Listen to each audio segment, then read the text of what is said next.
আলী যেভাবে আওয়ামী সরকার করত, ফ্যাসিবাদী সরকার করত, ঠিক একইভাবে আমাদের এই সংসদের বিভিন্ন মন্ত্রীরাও একই ধরনের ভারতীয় ভাষায় কথা বলে।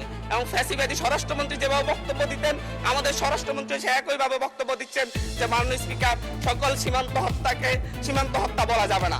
আমরা বলছি প্রত্যেকটা সীমান্ত হত্যাই হত্যা, প্রত্যেকটা সীমান্ত হত্যাই আমাদের সার্বভৌমত্বের জন্য হুমকি। মাননীয় স্পিকার, বাংলাদেশে আমরা 2024-এ পরবর্তী এতদিন আমরা মব কালচারের কথা বলেছে যে হচ্ছে ডক্টর ইউনূস সরকারের সময় মব কালচার অনেক বৃদ্ধি পেয়েছে, কিন্তু আমরা দেখতে পাচ্ছি বাংলাদেশ ব্যাংকে মব সৃষ্টি করে গভর্নরকে বের করে দেওয়া হচ্ছে। আমরা দেখতে পাচ্ছি বাসসে মব সৃষ্টি করে বাসসের এমডিকে বের করে দেওয়া হয়েছে। কেন? সরকার ক্ষমতা আছে, সরকার কেন মব সৃষ্টি করে বের করতে হবে? সরকার তো তাদেরকে প্রত্যাহার করে নিলেই বা চাকরি চুক্তিভিত্তিক চাকরি নিয়োগ বাতিল করলে হয়ে যায়। এই ক্ষেত্রে সরকার মবের আশ্রয় নিয়েছে। গত 4 মাসে 17 জন শিশুকে ধর্ষণের পর হত্যা করা হয়েছে, 118 জন শিশুকে ধর্ষণ করা হয়েছে। কিন্তু আমরা দেখছি যে এবং সারা বাংলাদেশে এই ধর্ষণের সংখ্যা প্রায় 5 শতাধিক এবং সারা বাংলাদেশে 6 শতাধিক খুনের ঘটনা ঘটেছে। আমরা স্বরাষ্ট্রমন্ত্রীকে এখানে প্রেমজনিত একটা শিবির নেতার ব্যাপারে আমরা এখানে বিবৃতি দিতে দেখেছি, কিন্তু মাননীয় স্পিকার, আমরা ওনার নিজ আসনে ডাকাতির পরে মা মেয়েকে যে ধর্ষণের ঘটনা ঘটছে সেটার বিবৃতি আমরা এই সংসদে দেখি না। মাননীয় স্পিকার, বাংলাদেশের ন্যায় বিচার সুবিচারের কথা বললে সেটা যদি হচ্ছে একপাক্ষিক হয়ে যায়, দলীয় হয়ে যায়, আরো বড় সমস্যা। আমি এই সংসদে বলেছিলাম আমার এলাকায় অভিযোগ উঠেছে সাপলাগলিতে ভোট দেওয়ার কারণে বিএনপির লোকজন একজন নারীকে ধর্ষণ করেছে।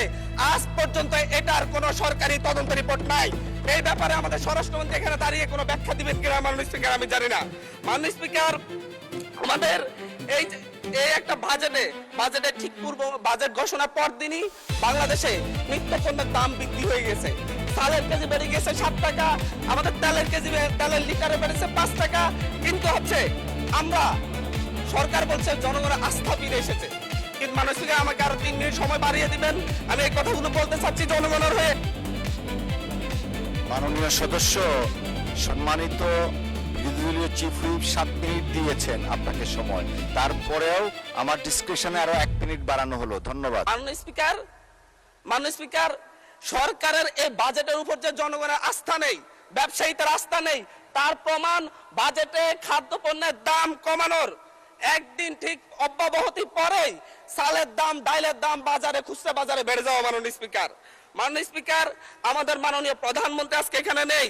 উনি যখন বিভিন্ন ভাষণে গিয়ে অসত্য তথ্য দিয়ে বলেন বিরোধী দল মিছিল করতেছে মদের দাম কেন বৃদ্ধি করা হয়েছে, কেন সিগারেটের দাম বৃদ্ধি করা হয়েছে, এরকম অসত্য তথ্য দিয়ে যখন মাননীয় প্রধানমন্ত্রী বক্তব্য দেন আমরা খুবই আশাহত হই। মাননীয় স্পিকার, আমরা আশাহত হই যখন ঋণ নিয়ে কথা বলতে গিয়ে সংসদে যখন আমরা ঋণ নিয়ে কথা বলতে চাই, ব্যাংকের ঋণ নিয়ে, ইসলামী ব্যাংক দখল নিয়ে যখন আমরা কথা বলতে চাই, তখন মাননীয় প্রধানমন্ত্রী দাঁড়ায় যখন বলে আপনারা সবাই জমিদার যারা ঋণ নেন নাই, এর মধ্য দিয়ে মূলত মাননীয় প্রধানমন্ত্রী ঋণ খেলাপিদেরকে উৎসাহিত করেন। মাননীয় স্পিকার, আমরা এই ধরনের সংসদ আর চাই না।